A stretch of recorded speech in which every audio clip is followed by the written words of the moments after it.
এক নম্বরে মুনাফিকের লক্ষণ, জবানে যদি কথা বলে সে মিথ্যা কথা বলবে। বাংলাদেশে আমরা কেউ এখন মিথ্যা কথা বলা শিখি নাই। মিথ্যা কথা বলার জন্য আমাদের কি আমেরিকায় ট্রেনিং নিতে হবে নাকি? ইউরোপে যাওয়া লাগবে নাকি? মিথ্যা কথা কি আমরা তাদের বাড়ির কাছ দিয়েও মনে হয় যাই নাই। এক নম্বরে জবানে মিথ্যা কথা বলবে। দুই নম্বরে আপনার হলো ওয়াদা করলে বরখিলাপ করবে।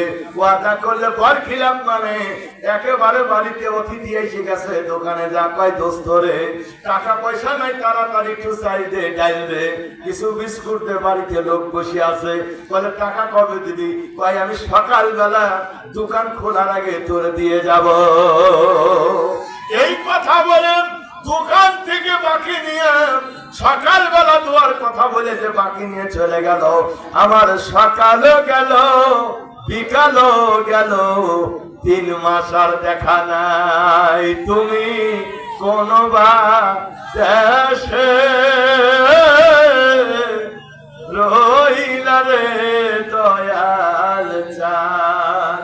একবার বাকি নিয়ে সকালবেলা দুয়ার কথা বলে বন্ধু 3 মাস আর দেখা করে না। কথা কর না কেন? 3 মাস আর দেখা নাই, দোকানের সামনে দিয়ে যায় না। এইরকম ওয়াদা রক্ষা করা মুসলমান আমরা বড় নামাজি। কথা কর না কেন? ভালো করে মনে রাখেন, 75 বছর যদি আল্লাহর কোরআন মাথায় নিয়ে বলছেন, 75 বছর পুরো হয়ে গেছে, পুরো হয়ে গেছে, এক ওয়াক্ত নামাজ যদি জীবনে নাও পড়ো, আল্লাহর কসম কোরআন মাথায় নিয়ে আমার আল্লাহ মাফ করে দিবে রে। আমার নবীর সাথে ওয়াদা আছে।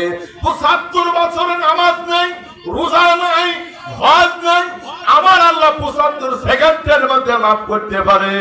তবে জীবনে যদি কোন মানুষের হক চুরি করে খাও রে, আর যদি হক চুরি করে খায় আমারও কাবা বাইতুল্লাহর ইমামতি করে কাবা ঘরেও যদি তোমার কবর হয়, আল্লাহর কসম তোর মাফ হবে না।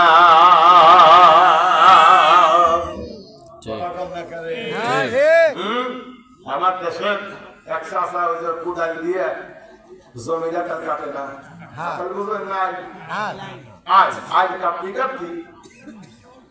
একেবারে আরেকজনের জমিটা একেবারে উল্টে 3 কুবায়া বাঁকা করে ফেলাইছে।